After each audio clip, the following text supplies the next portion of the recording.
Hola, ¿qué tal? Soy Julieta Mendoza. Les doy la bienvenida a la serie Dialoguemos sobre Salud. ¿Cómo promoverla en el entorno escolar? El tema de hoy es ansiedad social en la infancia y la adolescencia. La Secretaría de Educación Pública, a través de la Dirección General Aprende MX, junto con la Comisión Nacional de Salud Mental y Adicciones, CONASAMA, presentan este esfuerzo de colaboración en favor de nuestra comunidad educativa. La transmisión se realiza de forma simultánea en las redes sociales de Aprende MX y en las de CONASAMA. Para iniciar, les invito a contestar la siguiente pregunta. ¿Los trastornos de ansiedad son hereditarios? ¿Sí o no? ¿Ustedes qué piensan? Nos va a encantar que nos manden sus respuestas y más adelante les vamos a leer junto con nuestra invitada. Muchas gracias. Bueno, y también les invitamos a formar parte del grupo de docentes Aprende MX, donde encontrarán herramientas y recursos que serán de apoyo en su práctica educativa. El enlace del grupo aparece en la pantalla y en el chat de comentarios de la transmisión. Y antes de continuar con nuestro seminario, les invito a ver el siguiente material.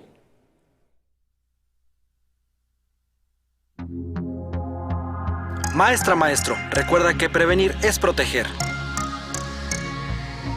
¿Cómo te sientes? ¿Quieres platicar? No, gracias, estoy bien. Bueno, si te animas, me puedes buscar después de clase. Acércate con los directivos y con tus colegas para encontrar soluciones. En la escuela enseñamos y aprendemos a cuidarnos entre todas y entre todos. Juntos por la paz. Secretaría de Educación Pública. Gobierno de México. Si requieren apoyo, recuerden que pueden llamar a la línea de la vida 800-911-2000. Encontrarán atención personalizada en problemas asociados al consumo de drogas o sustancias psicoactivas, así como información relacionada con el cuidado de la salud mental. La línea de la vida 800-911-2000 está disponible las 24 horas, los 365 días del año. Bien, para este seminario pueden solicitar una constancia de participación. Solo entren al enlace que aparece en el chat de comentarios y si aún no tienen cuenta, regístrense de acuerdo con su perfil y proporcionen sus datos. En caso de no pertenecer al sector educativo o no formar parte de la plantilla de una escuela, pueden registrarse con el perfil de estudiante y colocar la clave del centro de trabajo o CCT, del Centro de Capacitación Televisiva y Audiovisual que está apareciendo en pantalla y también en el chat de transmisión para completar este proceso. Validen en su correo electrónico el registro e inicien sesión nuevamente en el enlace que proporcionamos para solicitar su constancia. Respondan la pregunta y si su respuesta es correcta podrán descargar su constancia inmediatamente. Y es importante mencionarles que solo cuentan con 7 días naturales a partir de hoy, de la fecha de transmisión en vivo, para obtener su constancia. Así es que allí están los datos y empiecen a tramitarla. Continuamos con el tema. El trastorno de ansiedad social, también llamado fobia social, es una condición de salud mental que hace que la persona afectada sienta miedo intenso a ser humillado o ridiculizado en situaciones sociales. La ansiedad social en niñas, en niños, en adolescentes puede afectar significativamente su desarrollo, por lo que es muy importante conocer las causas, así como los síntomas y sobre todo posibles tratamientos. En este seminario virtual revisaremos conceptos y herramientas que serán de gran utilidad para apoyar a las y los estudiantes. Y para seguir reflexionando, les invito a participar con la siguiente actividad en Mentimeter. En el chat de comentarios y en pantalla aparece el enlace y el código QR para ingresar al cuestionario y responder estas preguntas. La primera de ellas, ¿qué emociones logras percibir en tus estudiantes cuando exponen un tema frente al grupo? Esa es la primera pregunta. Segunda, en niñas, niños o adolescentes con ansiedad social, debemos evitar que presenten un tema frente al grupo y evaluarlos con otra actividad, ¿verdadero o falso? Allí están ustedes, tienen las opciones y más adelante estaremos compartiendo sus respuestas. Bueno, y para ahondar en el tema está con nosotros la doctora María del Rosario Andrade Rodríguez, médica adscrita a la Comisión Nacional de Salud Mental y Adicciones, Doctora, en nombre de la Dirección General Aprende MX, le damos la más cordial bienvenida a este seminario virtual. Buenas tardes, Julieta. Muchas gracias a ustedes. Al contrario, doctora, bienvenida. Y antes de comenzar con su ponencia, ¿qué les parece si me acompañan a conocer parte de la trayectoria de nuestra invitada? Doctora María del Rosario Andrade Rodríguez, médica adscrita a la Comisión Nacional de Salud Mental y Adicciones. Médica cirujana por la Universidad Nacional Autónoma de México. Cuenta con un diplomado en Educación Sexual Infantil y Desarrollo Humano, así como cursos de especialización médica en psiquiatría, psiquiatría infantil y de la adolescencia. Ha colaborado en los centros de asistencia e integración social, brindando atención a la salud mental de poblaciones vulnerables. Se desempeña como docente en la Asociación Mexicana de Salud Sexual, AC. Actualmente forma parte del equipo de vinculación y coordinación en la Comisión Nacional de Salud Mental y Adicciones. Bien, doctora, muchísimas gracias de nueva cuenta. Pues le cedemos la palabra. Adelante con su ponencia, por favor. Claro. Quisiera iniciar mencionando la diferencia entre miedo, fobia y ansiedad, que son conceptos muy importantes para el tema que vamos a revisar el día de hoy. Y bueno, empezamos con miedo, que el miedo es una emoción básica, es una de las emociones con las que nacemos, ¿no? Dentro del repertorio de emociones que tenemos. Es una emoción que es universal, ¿no? Entonces no hay quien no sienta miedo. Ajá.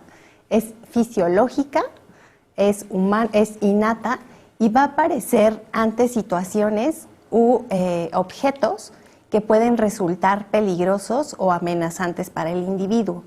Ajá. Algo pues clave en este tema es que no nos va a generar una alteración funcional importante, a diferencia de las fobias, en donde ya tenemos una reacción de temor, pero que no es justificada ante un objeto o una situación nuevamente. Pero aquí sí vamos a tener una intensa reacción de angustia que se va a acompañar de este deseo de querer evitar o de querer huir de esta situación. Ajá, entonces, por ejemplo, si a alguien le dan miedo los perros, ¿no? Pues va a intentar evitarlos y si se encuentra frente a uno, pues va a huir de él, ¿no? Entonces, a diferencia del miedo, las fobias sí nos van a generar una repercusión funcional en el individuo en cualquiera de estos contextos en los que él se desenvuelve.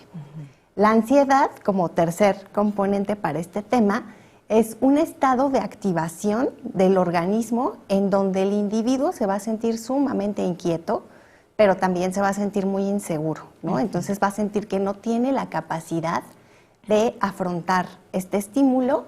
Generalmente es un estímulo que no es peligroso, como pudiera ser las demás personas, como en el caso de la ansiedad social, y depende en gran medida del pensamiento, ¿no? Entonces hay quien ya considera la ansiedad como un sentimiento, porque a diferencia de las emociones, ya va a involucrar esta parte cognitiva, ¿no? Entonces yo ya le voy a meter un repertorio de ideas que habitualmente pues son catastróficas.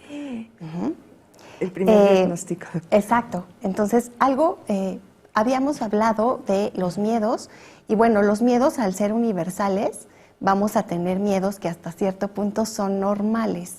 Ajá, es decir, que de acuerdo a la etapa del desarrollo en la que yo me encuentre, es que puedo presentar ciertos miedos y estos miedos son normales.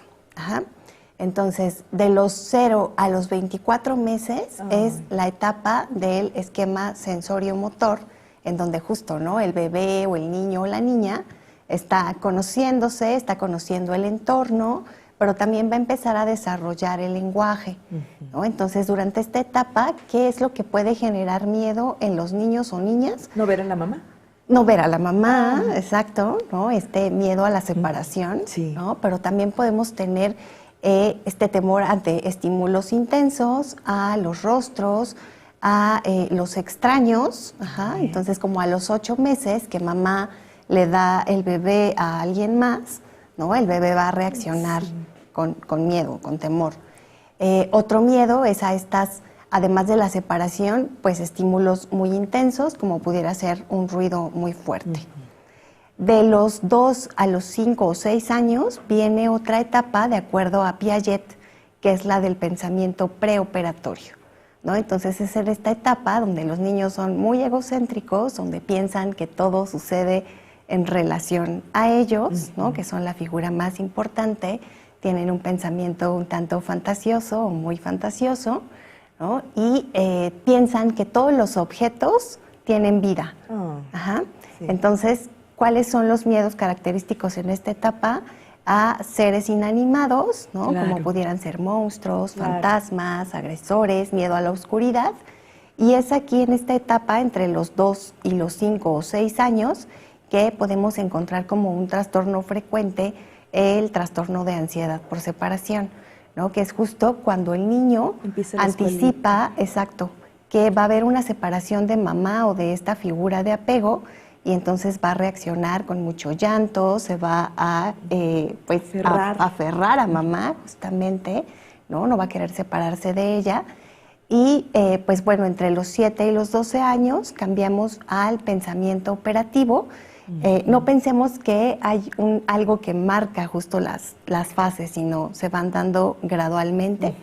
Pero entre los 7 y los 12 años pasamos ya a un pensamiento que es operativo, en donde ya podemos razonar un poco más causas y consecuencias, aunque todavía no llegamos a utilizar totalmente la lógica, pero entonces le empezamos a dar más peso a las cuestiones escolares, ¿no? A mis calificaciones, a cómo me puede ir en un examen, ¿no? Y entonces aquí las fuentes de miedo pues pueden ser catástrofes naturales, o sea, situaciones que ya son más reales, ¿no? Animales, a lo mejor enfermedades, pero también al mal rendimiento, ¿no? Escolar, y también, sí. Y al final de esta etapa, que es cuando ya estamos pasando propiamente a un pensamiento que ya es operativo y que es formal, en donde yo ya estoy utilizando la lógica y tengo capacidad para el pensamiento abstracto, es que va a pesar más para este adolescente, ¿no? El qué dirán los demás, ¿no? El cómo me ven los demás, el cómo luzco, el si me van a rechazar, me van a aceptar, ¿no? Si puedo ser o no aceptado en un grupo, ¿no? Y justo es en esta etapa de la adolescencia y desde un poquito antes que podemos sentir este miedo a ser excluido o criticado por otros, pero también es la etapa en donde más frecuentemente vamos a tener este trastorno, que es la ansiedad social o la fobia social. Otro de los trastornos frecuentes en esta etapa son las crisis de pánico o trastorno de ansiedad paroxística. Estos son de los 0 años a la adolescencia. Así es. Hacemos una pausa aquí, una primera parada para revisar Mentimeter, doctora. ¿Le parece? Claro. Bueno, vamos a revisar sus respuestas a la primera pregunta en Mentimeter. Y es esta: ¿qué emociones logras percibir en tus estudiantes cuando exponen un tema frente al grupo? En medio, miedo, nervios, ansiedad, nerviosismo, vergüenza, olvidar, confianza, angustia, impaciente, satisfacción, alergia, felicidad, alegría otra vez, pena, emoción, inquietos. Bueno, pues son parte de las palabras que conforman esta nube de las respuestas de la primera pregunta, doctora. ¿Qué opinas sobre esto? En medio, miedo.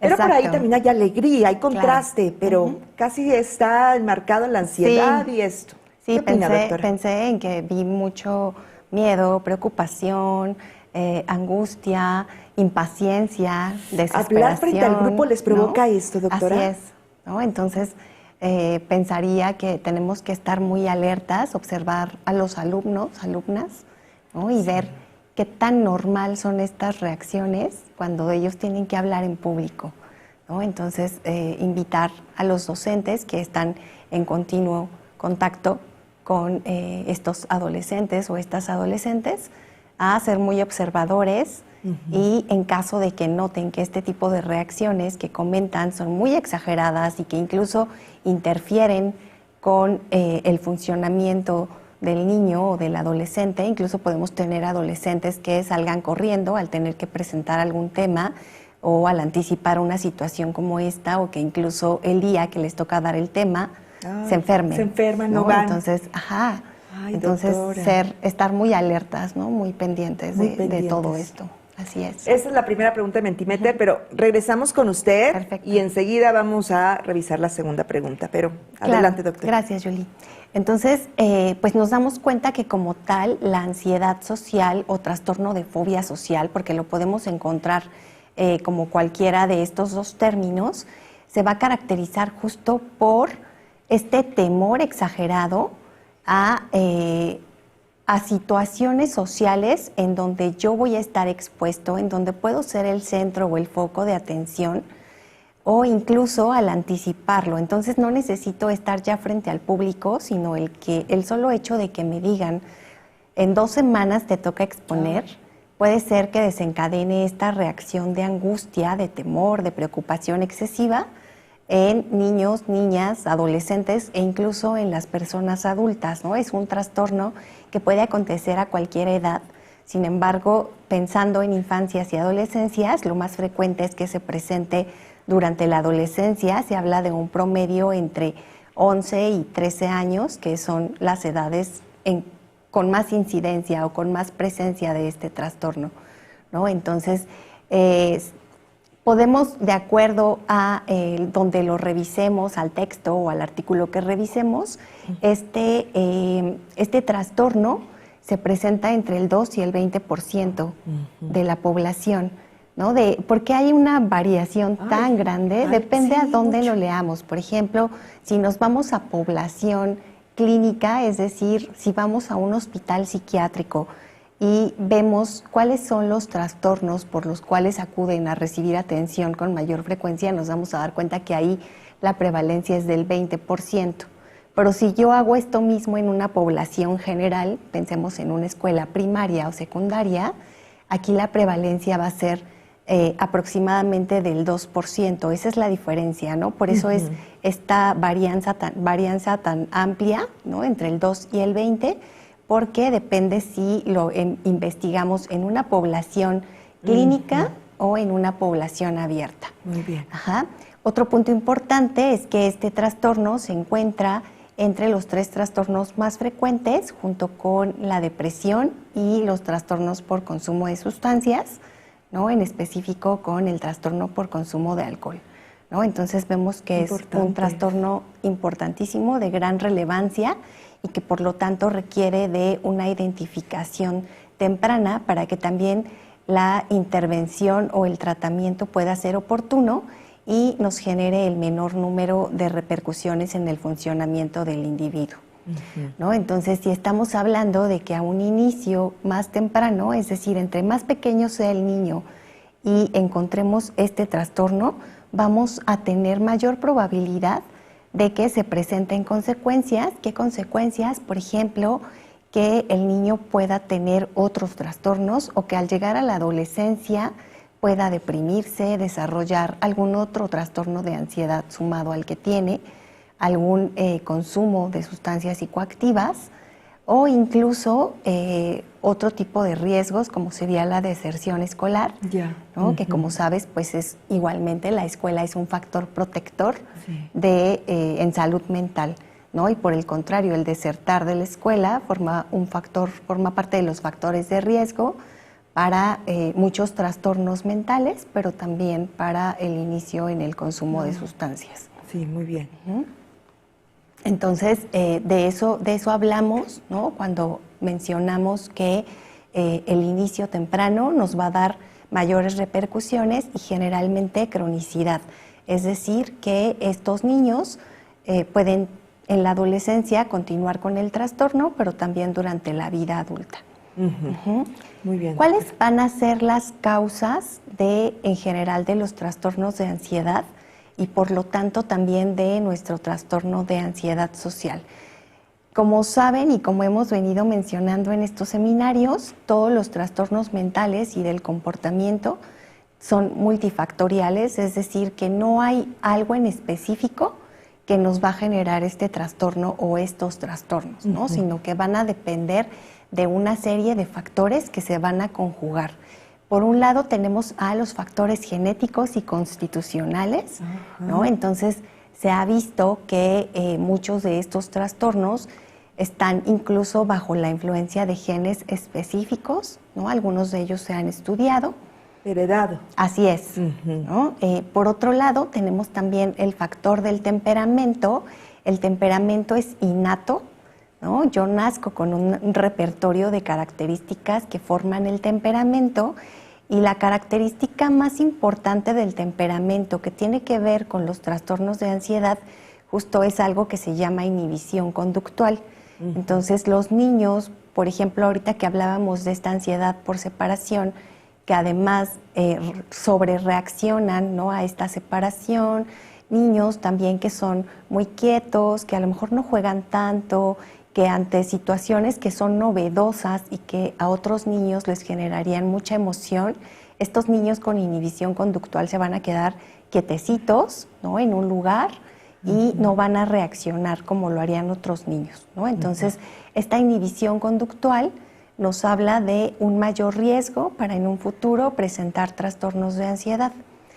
Otra parte importante son los estilos parentales, por ejemplo, padres que son muy sobreprotectores o, por el contrario, padres que son muy punitivos, a lo mejor que ejercen el castigo como forma de control, ¿no?, como forma de eliminar conductas que para ellos en ese momento pueden ser negativas, ¿no? Entonces, a esto nos referimos con los estilos parentales.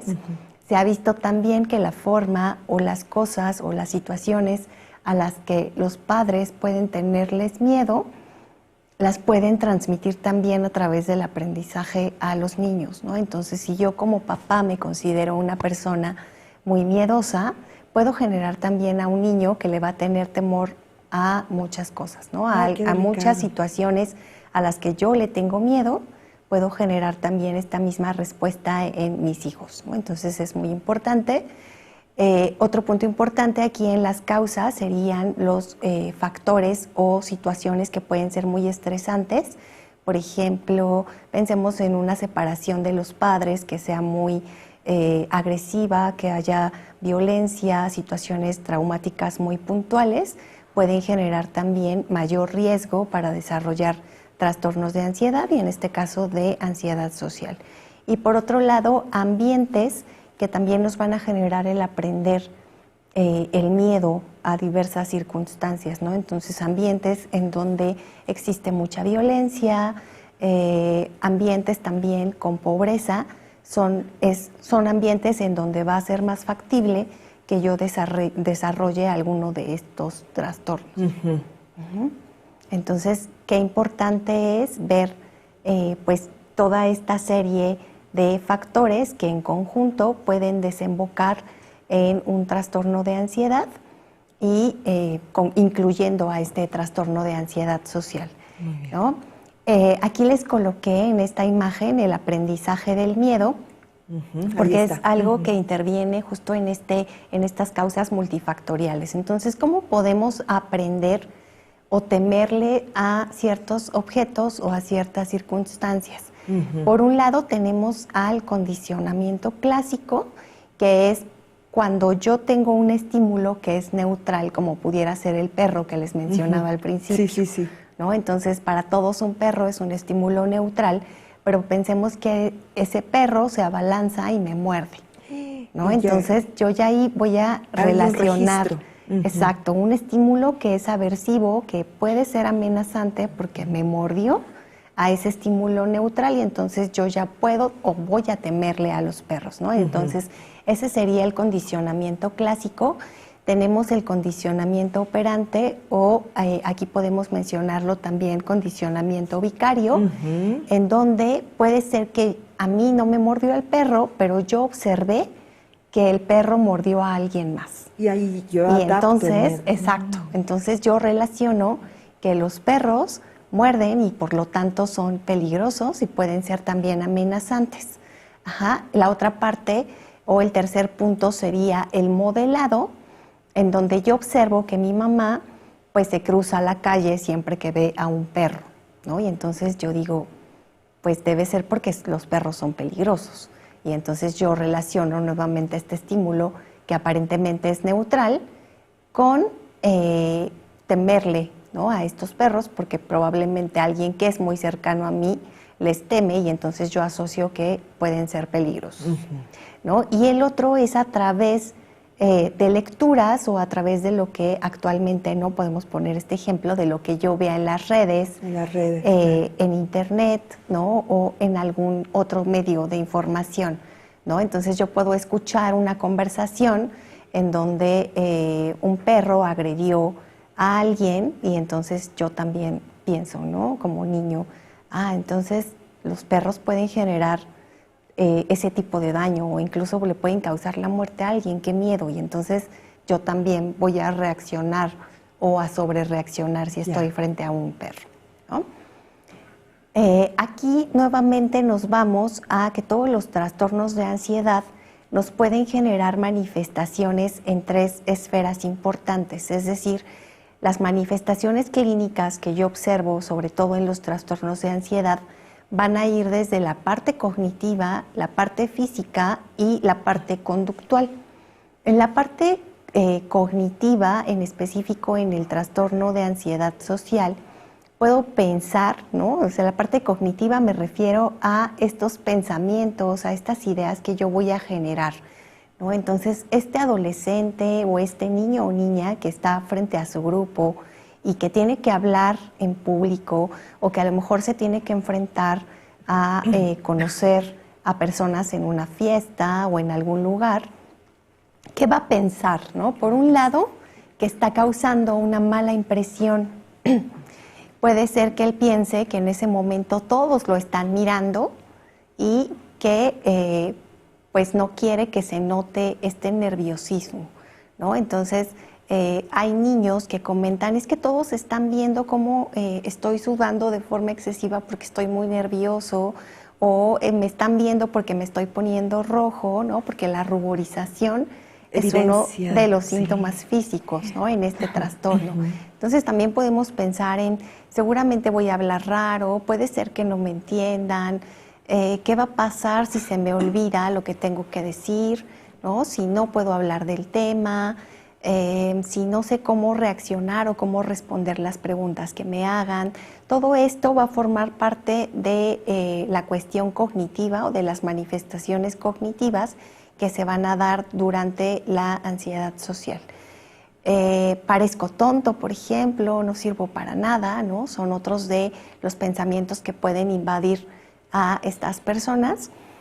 Por otro lado, tenemos a los síntomas físicos, ¿no?, en donde tenemos a la ruborización, la sudoración excesiva, podemos tener mareo, podemos tener dolor de estómago, podemos tener incluso propiamente un ataque de pánico que se va a desencadenar justo por esta exposición social, ¿no? Y entonces les decía al inicio, puede haber niños que incluso al estar hablando en público de pronto se levanten y salgan corriendo, ¿no? Niños que se ruboricen excesivamente, ¿no? O el adolescente que en ese momento quiere salir al baño, niños que previamente o el día anterior a que tengan que exponer, tienen dolor de estómago, dolor de cabeza o se sienten mareados, ¿no? Entonces, escuchar siempre a los adolescentes o a los niños frente a situaciones sociales que puedan desencadenar este tipo de sintomatología, ¿no? Entonces, una cosa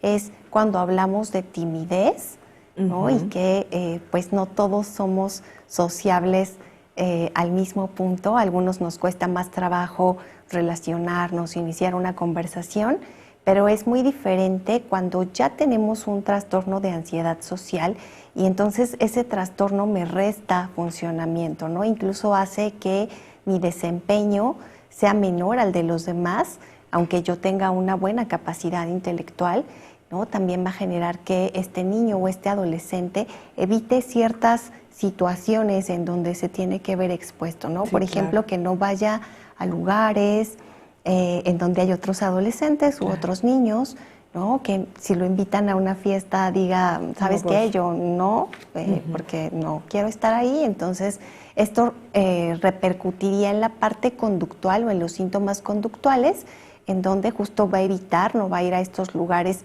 que teme porque teme enfrentarse a los demás, ¿no? No va a iniciar una conversación, seguramente va a ser el niño que va a esperar a que alguien más inicie una conversación con él, a que alguien más le hable. Sí, claro. Va a hablar poco, puede ser que observemos una respiración lenta, pero también puede ser que si está teniendo una crisis de pánico, por el contrario, ¿no? Hiperventile y veamos una respiración pues más rápida. Puede que sostenga objetos en sus manos o incluso que tenga las manos dentro de las bolsas y sus prendas tiene. Doctora, ¿también? El sudor de las manos, que forma parte de estos síntomas físicos. El ocultar el rostro o el estar con la cara baja, a lo mejor está exponiendo, pero está mirando al piso. O con el cabello. Exacto, o está tratando que los demás no lo vean, no tener este contacto ocular con los demás. Puede ser que hable muy rápidamente, ¿no? Porque quiere que ya pase el tiempo y que se acabe ese momento, ¿no? Y también puede ser que se centre en sus propias manos y que entonces esté jugando con algo y eso sea algo que le ayude a controlar esta ansiedad, ¿no? Entonces, ahora, ¿cómo podemos ver si alguno de nuestros alumnos o nuestros hijos e hijas presentan ansiedad social, ¿no? Hay que ver, decíamos al principio, qué tan normal es el miedo a estas situaciones que el niño o el adolescente está enfrentando, ¿no? Es un miedo normal, ¿no? Es parte de la adolescencia, es parte de temor a sentirse excluido, pero todos sienten lo mismo, ¿no? Sí. Ajá, pero ¿qué tanto repercute en su funcionamiento, ¿no? Puede exponer, aunque se refiera nervioso o aunque se sienta preocupado, ¿no? O ha bajado sus notas definitivamente porque va a haber profesores, a lo mejor que pues lo hagan exponer y a lo mejor él no quiere, se niegue y no tenga esa calificación. Entonces, ¿qué tanto este miedo está repercutiendo en su rendimiento escolar? ¿Qué tanto repercute en su funcionamiento social? No tiene amigos, no puede relacionarse, no va a lugares que tendría que ir porque es un adolescente, ¿no? Entonces evita ciertas situaciones, no tiene amigos, ¿no? Ahí ya sería una situación en donde nos tendríamos que preocupar. ¿Qué tanto los síntomas interfieren con las situaciones que son normales para la etapa del desarrollo, ¿no? Sí, claro. Por otro lado, habría que ver si dentro de la familia hay alguien o hay antecedente de algún trastorno de ansiedad o de algún otro trastorno mental o del comportamiento, si hay antecedentes personales importantes, por ejemplo, que sea un niño que ha tenido algún otro trastorno mental, por ejemplo, trastorno por déficit de atención e hiperactividad o incluso enfermedades físicas, y en qué momento apareció este trastorno de ansiedad social o este miedo a estas situaciones sociales, en qué momento apareció, en qué momentos él puede estar libre de todas estas manifestaciones clínicas, si es solamente en situaciones sociales que le pasa o también hay otras circunstancias que generan ansiedad, ¿no? Por ejemplo, que sea alguien a quien le preocupen situaciones de la vida cotidiana, ¿no? Por ejemplo, exámenes, por ejemplo, la economía de la familia, por ejemplo, la situación mundial, ¿no? Ahí estaríamos ya hablando de otro tipo de trastorno de ansiedad, ¿no? Entonces, sí es muy importante ver en qué momentos aparecen estas manifestaciones, qué las desencadena y también con qué remite, ¿no? Si a lo mejor solamente le pasa al niño mientras tuvo que exponer, pero después ya, ¿no? Ya. Está tranquilo, pasa la exposición e incluso él dice, uff, qué bueno. Respira y descansa. Al fin terminé, ¿no? Híjole, doctora, todo lo que usted nos está compartiendo es muy interesante, es información básica. Como profesoras, como profesores, nos obliga a revisar estas circunstancias en las alumnas, alumnos, y que se puede extender incluso en la adultez. Esto sí no se puede evitar. Doctora, ¿tenemos todavía algunas láminas o revisamos Mentimeter? Revisamos. Sí, Mentimeter. La segunda pregunta. Claro, sí. Vamos a las respuestas que ustedes muy amablemente nos hicieron llegar. La segunda pregunta en Mentimeter. En niñas, niños o adolescentes con ansiedad social, debemos evitar que presenten un tema frente al grupo y evaluarlos con otra actividad. Bueno, pues allí están. 31 dice que es verdadero, 55 falso. Ahí está, pues estas barras, doctora, ¿qué opina? ¿Sí se debe cambiar la actividad o no? ¿O se debe de dejar ahí falso? Bueno, ahí están los porcentajes. ¿Qué opina, doctora? Digo, me da gusto que la gran mayoría sepa, ¿no?, que esto es falso.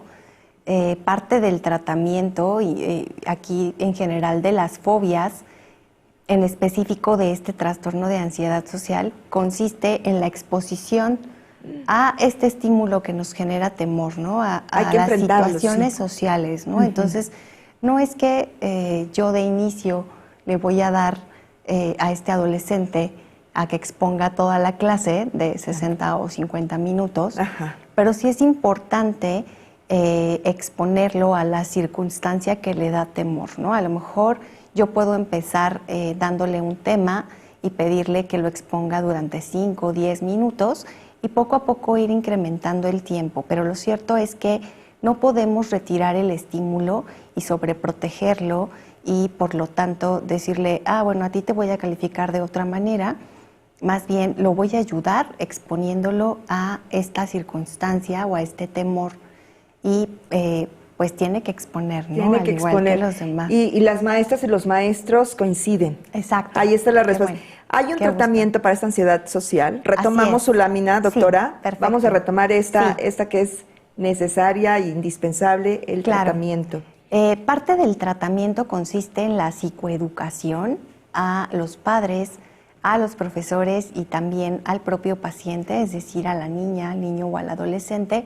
¿Qué es la psicoeducación? Es informarle su diagnóstico, en qué consiste, ¿no?, y qué puede hacer él para pues ayudar, o qué pueden hacer los padres para ayudar a este pequeño y qué pueden hacer los profesores igualmente para ayudar y apoyar a esta persona que está sufriendo de este trastorno, ¿no? Entonces la psicoeducación justo es eso, ¿no? Explicarle en qué consiste el diagnóstico, cuáles son los síntomas que puede presentar o que está presentando, ¿no? Ayudarle a saber que pues no es el único a quien le pasa eso, que hay muchas personas, adolescentes, niños que pueden estar pasando por lo mismo.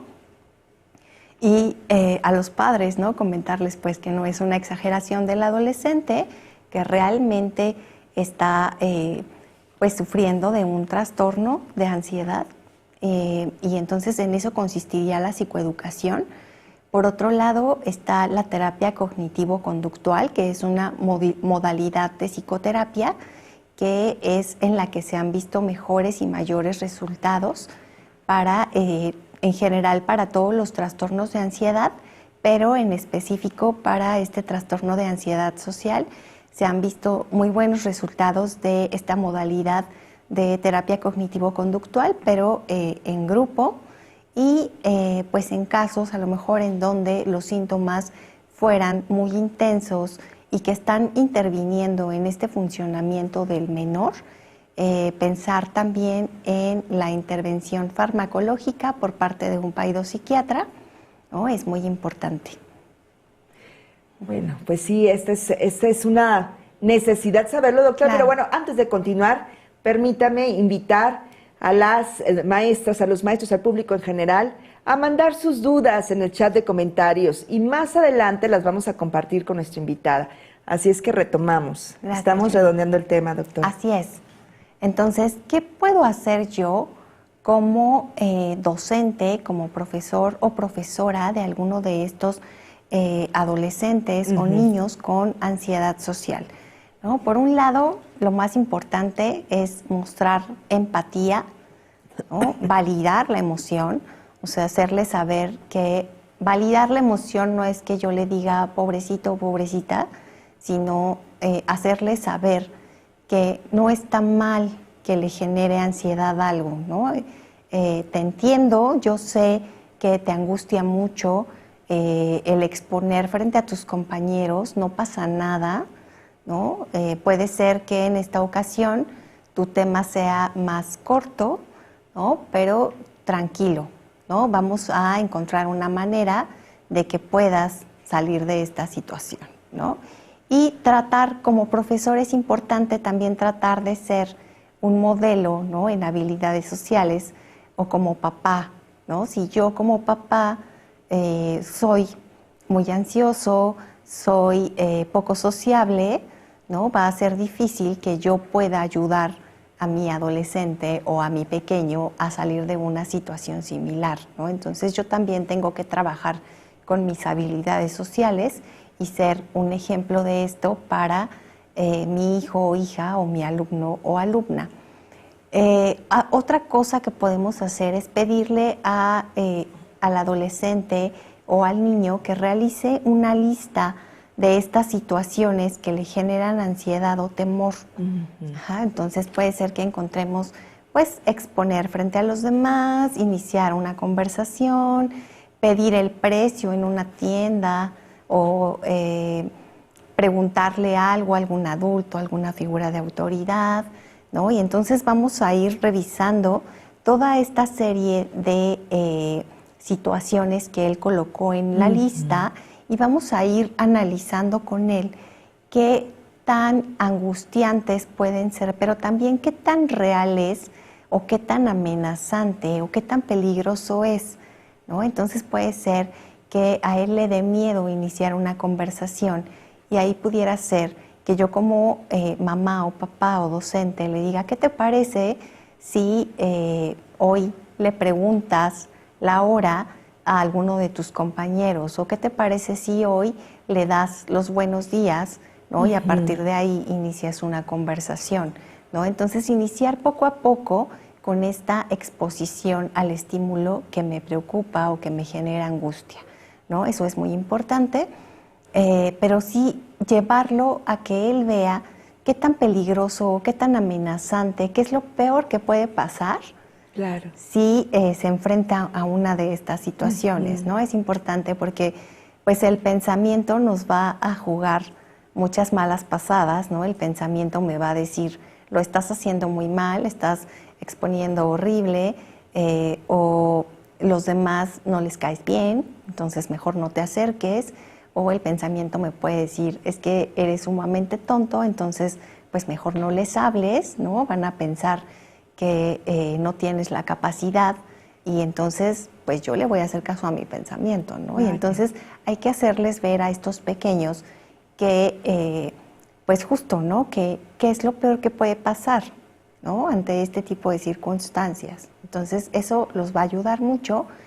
¿Qué piensa él cuando está frente a una de estas circunstancias? Es otra cuestión muy importante porque aquí intervienen estas manifestaciones cognitivas que hablábamos y entonces aquí lo que tenemos que hacer es pedir que haya un cambio en ese pensamiento que es catastrófico o que es negativo, que lo cambie por uno positivo, ¿no? Bien. Entonces los demás puede ser, ¿no? Estoy exponiendo y estoy pensando que todos están atentos a mi rostro, ¿no? A que me estoy poniendo rojo. Y entonces el cambio de pensamiento puede consistir en los demás no me están viendo, ¿no? Están poniendo atención a lo que estoy diciendo. Ajá. Entonces no me están criticando, están prestando atención a mi tema y que generalmente eso es lo que pasa, ¿no? Pero por dentro quien tiene este tipo de trastorno está pensando que lo están criticando o están viendo que está escurriendo el sudor, ¿no? Por su cara. Así es. Doctora, sí, cuánta responsabilidad tenemos los maestros. Claro, ¿no? Entonces, ¿qué tenemos que hacer como docentes? Pues justo, ¿no? Exponer poco a poco a estos pequeños a esas situaciones que les generan angustia. Bueno, doctora, pues allí están las recomendaciones y muchas gracias, doctora María del Rosario, por esta valiosa información. Sin duda nos será de gran utilidad a todas y a todos. Y recuerden la pregunta que presentamos al inicio del programa. ¿Los trastornos de ansiedad son hereditarios? Si estuvimos atentos a la ponencia de nuestra doctora, de la doctora María del Rosario, nos damos cuenta que la respuesta pues está ahí. Pero ¿ustedes qué piensan? ¿Son hereditarios, sí o no? Vamos a ver qué dijeron, doctora, y usted nos comenta. ¿Le parece muy bien? A ver, aquí tengo ya la respuesta. A ver. Dice aquí que el 48% dice que sí, el 52% dice que no. A ver, doctora. Okay, muy divididos, muy mitad dividido. y mitad, casi. Sí, los trastornos de ansiedad, al igual que otros trastornos de salud mental y al igual que otro tipo de padecimientos o enfermedades, tienen un componente hereditario o genético, como quieran llamarle, de forma importante.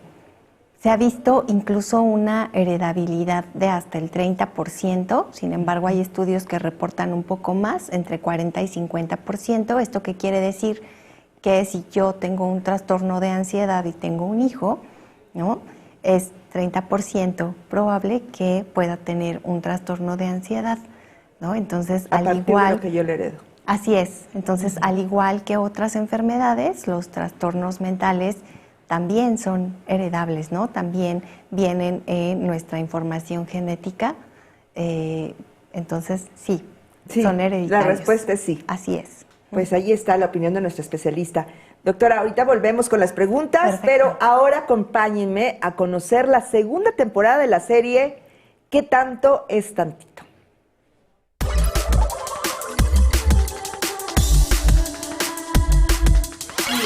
Le traigo aquí a su nueva alumna, se va a integrar en este grupo. Hice todo lo que se supone o se espera de un hombre, ¿no? Disculpe, quería saber si tenía pruebas de embarazo. ¿Qué nos ves? Ustedes me están viendo. ¡Lo pudimos hablar, Sara! ¡No! ¡Que vaya a terapia! Ay, papá, ya. ¡Es acoso, profe! Ya no lo voy a mandar a una escuela donde hay chamacos que lo maltratan por ser quien es. Agéndame una cita con tu abuelo. ¿Estás seguro que quieres hacer negocios con él? Se dan cuenta del gran equipo que somos. Ay, estoy tan feliz de que estemos todos juntos. Ahora sí van a ver lo que es bueno.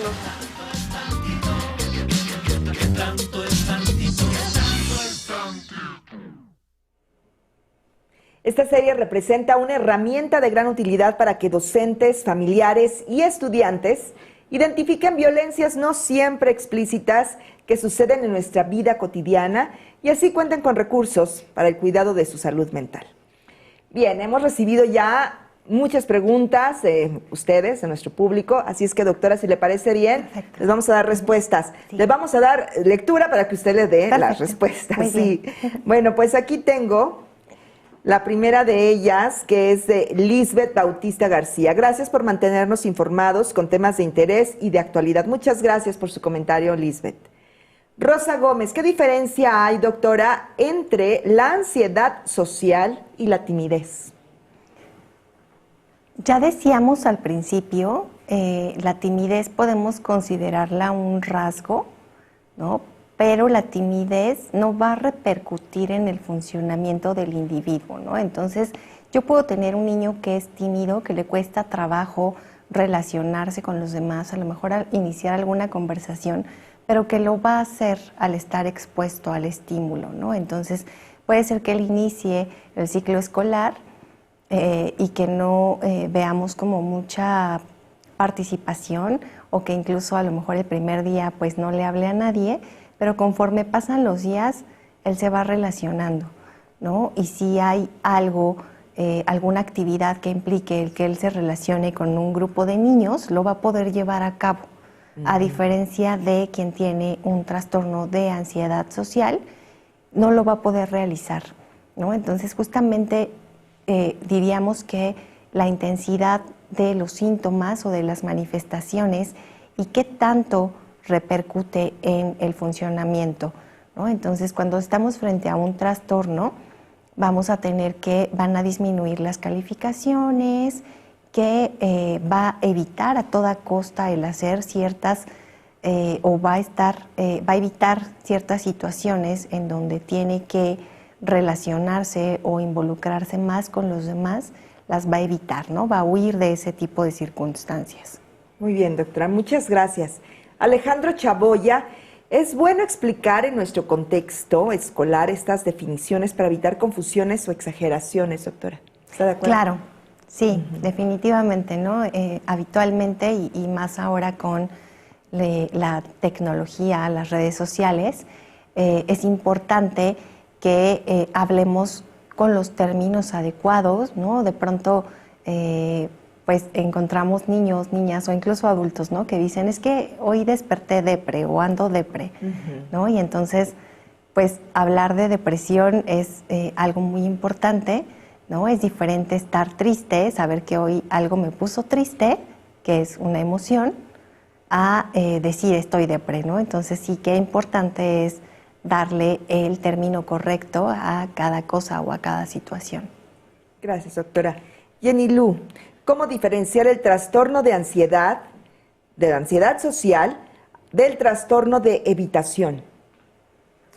Claro, el trastorno de ansiedad social se habla de hecho hay algunos estudios de investigación que hablan que son de hecho como parte de un mismo trastorno, solamente que se menciona que el trastorno de evitación es como una variante más grave, pero podemos decir que el trastorno de evitación es un trastorno de personalidad que yo no puedo diagnosticar en población infante o adolescente, ¿no? Los trastornos de personalidad, dentro de los que entraría el trastorno de evitación, los podemos diagnosticar a partir de los 18 años, ¿no? Entonces esa sería una diferencia.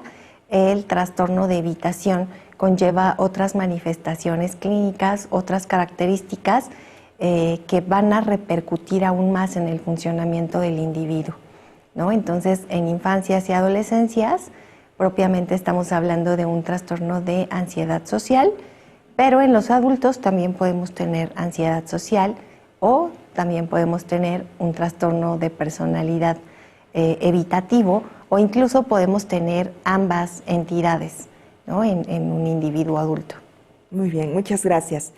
Un comentario dice, no soy docente, pero sí trabajadora y madre de familia y todos debemos estar de la mano en estos temas. Claro, ¿no? Entonces sí, pues sabemos que accedemos a padres de familia, a cuidadores, a docentes, ¿no? Y qué gusto que tengan el interés de participar en este tipo de programas, ¿no? De informarse sobre salud mental y adicciones. Muchas gracias, doctora. Rodrigo Galindo, ¿es lo mismo una fobia social a una ansiedad social? Sí, hablábamos al inicio del programa que cualquiera de los dos términos es correcto de acuerdo a la clasificación de padecimientos que leamos, es que se usa uno u otro término. Entonces, en la clasificación internacional de enfermedades aparece como fobia social, mientras que en el DSM, que es una clasificación de los Estados Unidos, aparece como trastorno de ansiedad social. Muy bien, gracias, doctora. Eduardo Rivera, miedo, inseguridad, baja autoestima, todo se engloba para desatar la ansiedad. ¿Coincide, doctora? Así es, ¿no? Veíamos entre las causas que es un trastorno multifactorial, pero veíamos factores que podemos observar desde que los niños son muy pequeños, como lo es el temperamento. Obviamente este trastorno sí es más frecuente en aquellos que tienen una autoestima, un autoconcepto e incluso autoconfianza más bajas, van a ser más vulnerables a este tipo de trastornos. Pero García, trabajo en un jardín de niños. ¿Cómo debemos actuar como docentes en estas situaciones? En esa etapa del preescolar, pues es mucho más sencillo, ¿no? Es poco probable que haya como tal un trastorno de ansiedad social. Creo que ahí valdría la pena más ver qué tanto es un trastorno de ansiedad por separación, como veíamos, que es el más frecuente en la etapa preescolar, ¿no? Y además de darnos cuenta si es la ansiedad de separarse de su mamá lo que está generando eso en el niño, pues trabajar mucho en la cuestión social, ¿no? Hacer muchas actividades en grupo con estos pequeños, ayudar a que el niño pueda interactuar con sus pares y con otras figuras de forma más efectiva. Muy bien, muchas gracias. Oralia Escalante, Excelente información y bien explicada. Gracias por compartir. Y gracias, Oralia, por comentarlo también. Vania García, ¿cómo puedo ayudar a mi hijo? ¿Cómo puedo ayudar a mi hijo con ansiedad social? Ya veíamos, ¿no? Por un lado, esta parte o esta estrategia de ir haciendo el listado de las situaciones que le están generando angustia o que le preocupan a este chico, pero también el recibir atención especializada en salud mental y de forma oportuna nos va a ayudar a que las repercusiones a nivel global y durante la vida adulta pues sean menos, ¿no? Entonces, aquí yo le aconsejaría que lleve a este adolescente o a este pequeño a recibir atención especializada en salud mental, ya sea con un psiquiatra o con algún psicólogo infantil. Muchas gracias. Bruno García, ¿cuáles son las opciones de tratamiento más efectivas? Decíamos que dentro de lo que se ha visto mejores resultados es la terapia cognitivo-conductual, pero considerar que también hay algunos niños o adolescentes en donde se va a requerir de un tratamiento farmacológico, ¿no? Entonces, la terapia cognitivo-conductual y el tratamiento farmacológico. ¿A qué edad, nos pregunta Natalie Jiménez, a qué edad puede presentarse la ansiedad social? Lo más frecuente o la edad de presentación más frecuente es entre los 11 y los 13 años de edad. Esa es más o menos la edad media. Pero puede presentarse incluso a los 9 años o puede ser antes, ¿no? Sin embargo, la edad más frecuente de presentación es esa. Y aquí tenemos otra más de Alejandra Santiago. ¿Qué factores pueden desatar la ansiedad social en el entorno escolar?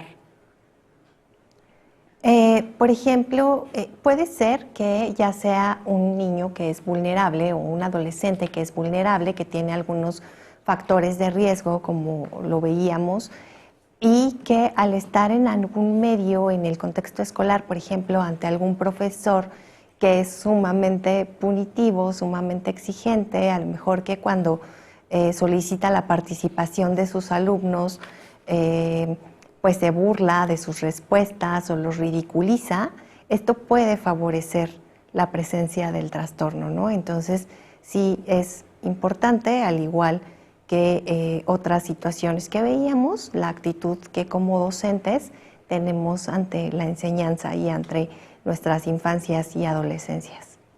Muchas gracias, doctora. Muchas gracias, María del Rosario Andrade. Hemos reflexionado sobre ansiedad social y lo importante que es saber identificarla y que con un adecuado tratamiento se puede desarrollar la confianza y aprender a manejar el miedo.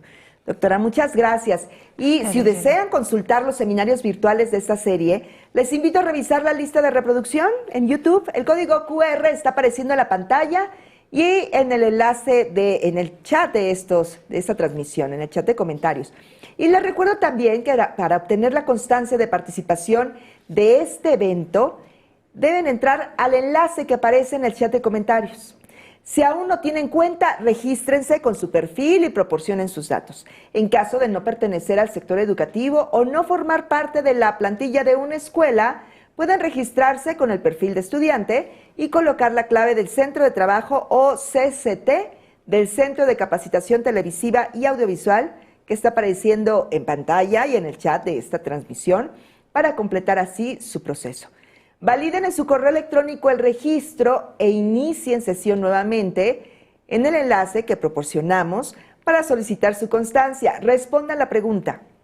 Si la respuesta es correcta, podrán descargar la constancia inmediatamente. Y es importante que tengan en cuenta que solo tienen 7 días naturales a partir de la fecha de transmisión en vivo para obtenerla. Así es que revisen que sus datos estén correctamente escritos. Y una vez más agradecemos la participación de la doctora María del Rosario Andrade. Y antes de despedirnos, doctora, regálanos un último comentario. Creo que finalizaría diciendo que es muy importante observar las conductas o observar las respuestas de nuestros niños, niñas y adolescentes en el contexto educativo, ¿no? Ver que cuando un adolescente o un niño cambia, si era un niño que tenía un buen desempeño y de repente pues disminuye ese desempeño, ver qué está pasando, ¿no? Entonces, ser buenos observadores y mantenernos atentos. Doctora, infinitas gracias. Gracias. María del Rosario Andrade Rodríguez, y de nueva cuenta apreciamos que nos haya acompañado en esta transmisión. Muchísimas gracias. Bueno, hemos llegado al final de la transmisión y en nombre de Aprende MX agradecemos su asistencia. Las y los esperamos el próximo 19 de marzo a las 16:30 horas, tiempo de la Ciudad de México, con el tema Trastorno de ansiedad generalizada en la infancia y la adolescencia. De igual forma, también agradecemos al personal técnico, académico y a los traductores de la lengua de señas mexicana que hacen posible esta transmisión. Yo soy Julieta Mendoza, nos vemos muy pronto, pásenla muy bien.